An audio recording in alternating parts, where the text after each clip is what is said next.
ఏదొచ్చినా మనసు సంబంధించిందే కదా. ఆ మనస్సు నువ్వు కానప్పుడు నీకెందుకు? అసలు ఏ కష్టాలు లేవు, ఉన్నదంతా చైతన్యం. ఆ చైతన్యాన్ని వదిలేసి ప్రకృతిని పట్టుకుని ఎలాడుతున్నారు.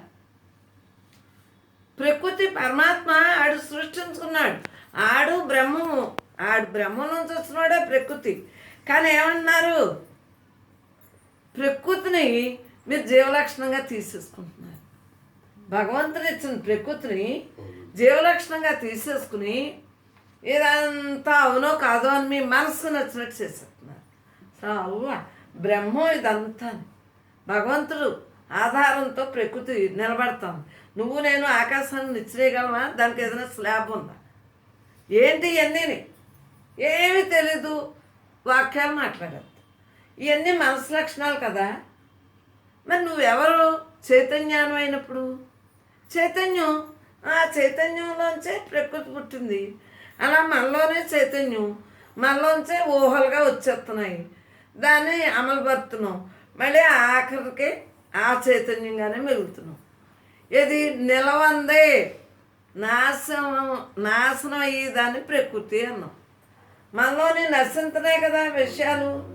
అందుగురించి అవునంటున్నాం, కాదంటున్నాం. అందుగురించి అన్ని మనసు లక్షణాలు. మనసు లక్షణాలు మనకెందుకు? మనం పరమాత్మ స్వరూపం, పరమాత్మగానే పరమాత్మ లక్షణాలతో ఉండాలి.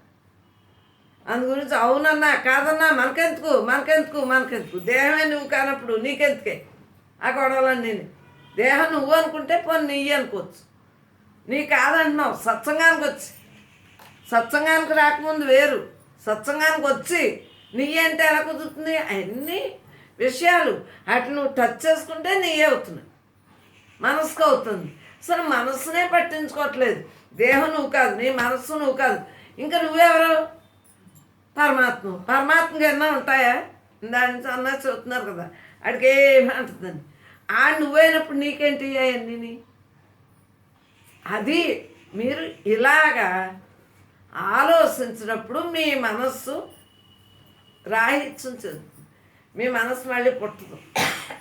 జన్మరాహిత్యం అంటే అది. అలా రోజు మనస్సు రాకుండా ఉంచుకుంటా అంటే అదే జన్మరాహిత్యం.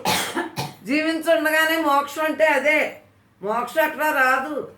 నీ మనస్సుని ఈ ఎగుడు దిగుడు అన్నీ పీకబడాయి అంతే. మనస్సు లేని స్థితే జన్మరాహిత్యం. ఎలా ఒంటి మీద ఉందో అంతకుముందు నువ్వేం చేసుకొచ్చావా ఇది జరగక మాందో అయ్యే జరుగుతాయి. ఇంకెందుకు? ఊరుకుంటావా? హాయిగా ఉంటావు. ఊరుకోకుండా మళ్ళీ మాట్లాడతావా? జన్మలు కాయి. నీకు జన్మరాహిత్యం కావాలని వచ్చారు సత్సంగానికి. మీరు జన్మరాహిత్యానికి వచ్చారు.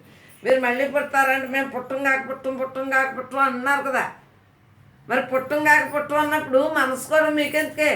అది అంతకుముందే ఏం చేసుకొచ్చిందో అదే జరుగుతుంది. మీకెందుకు? మనకెందుకు వాటి గొడవలో? ఉన్నది ఉన్నట్టు లేనట్టు ఉండాలి. ఉన్నది భగవంతుడు చూడండి, ఈ అనంతం. లేదు మాయ. మన చిన్నప్పుడు ఓ రకం మాట్లాడాం, ఇప్పుడు ఓ రకం. ముసలయ్యాక ఇంకా ముసలయ్యాక ఇంకో రకం. ఏటి ఎప్పుడూ విషయాలు ఉంటానే ఉంటాయి. వాటి గురించా నువ్వు గోలెత్తిది తప్పు కదా. మనం మనస్సు లేకుండా ఉంటాం. అందుగురించి మనకి మనోరుగ్మత లేదు. భగవంతుడిగా మిగిలిం. జన్మరాహిత్యం, జీవన్ముక్తి, వీటిలో ఎన్ని పేర్లు పెట్టుకున్నా ఇది. ఇప్పుడు నీకు సుఖంగా ఉంది కదా. ఈ 2 గంటలు మీరు గదిలో ఉన్నసేపు సుఖంగా ఉంది. ఇదే జన్మరాహిత్యరా. నీకు వచ్చినప్పటి నుంచి బాగుందా? మరి బాగుంటే మనసు లేని స్థితి. ఇక్కడ మీకు మనసు లేకుండా ఉంటున్నారు కదా. దీన్నే ఇంటికి వెళ్ళినా కూడా ఈ స్మరణతోటే ఉంటారు. ఈ దేహం నేను కాదు, నేను పరమాత్మని. ఆమె చెప్పారు. ఇంతకీ ఆ బ్రహ్మే మన అందరి ద్వారా చేయింతాంది, చెప్పుకుంటాంది, మాట్లాడింతాంది, జీవన్ముక్తిని చేస్తాను. ఒక విశ్వాసంతో ఆమె చెప్పారు నీకు అదే పట్టుకుని అలాడతాం. అప్పుడు నీకు ఏ విషయం వచ్చినా ఇవన్నీ నశించే కదా. నీకెత్తుకు, నాకెత్తుకు, మనకెత్తుకు, ఇవన్నీ ఉట్టి అనేటికి ఈజీ అవుతుంది. ఆరోగ్యం బాగుంటుంది. అనారోగ్యాలు ఎప్పుడు వస్తాయి? మనస్సు దిగిపోతే అనారోగ్యం వస్తుంది. అంటే కుసించిపోతుంది, అంటే వీక్ వస్తుంది. వీక్ ఎప్పుడు వస్తుంది? మనసుని బట్టే వీక్. మనసు బాగుంటే దర్జాగా, మరి నన్ను ఏడమను, నేను ఏడను. ఎందుకు ఏడాను? మనసు బాగుంది. మనసు బాగోపోతే ఏడుస్తారు. మనసు బాగున్నప్పుడు కూడా ఎందుకు ఏడుతాం? తెలియనప్పుడు ఏడిసారు. సత్సంగానికి వచ్చాక ఎందుకు ఏడుస్తారు? ఏది వచ్చినా ఏడవరు. అది అలా జరిగేది ఉందో జరుగుతుంది. నీకెందుకు, నాకెందుకు, మనకెందుకు? వాళ్ళంతే, మనం ఇంతే. మన యోగం ఎలా ఉంది, హాయిగా ఉండాలి. మనం ఇంకొకరి కోసం సత్తామా ఏంటి?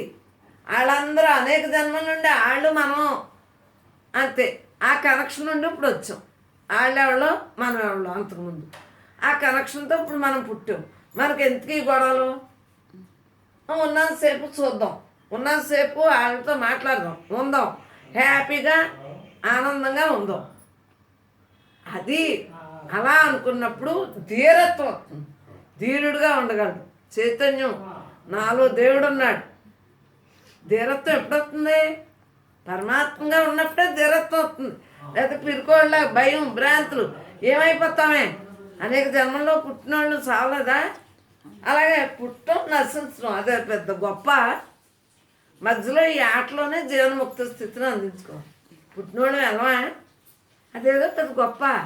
అసలు దేని ఎందు అసలు విషయమే లేదే.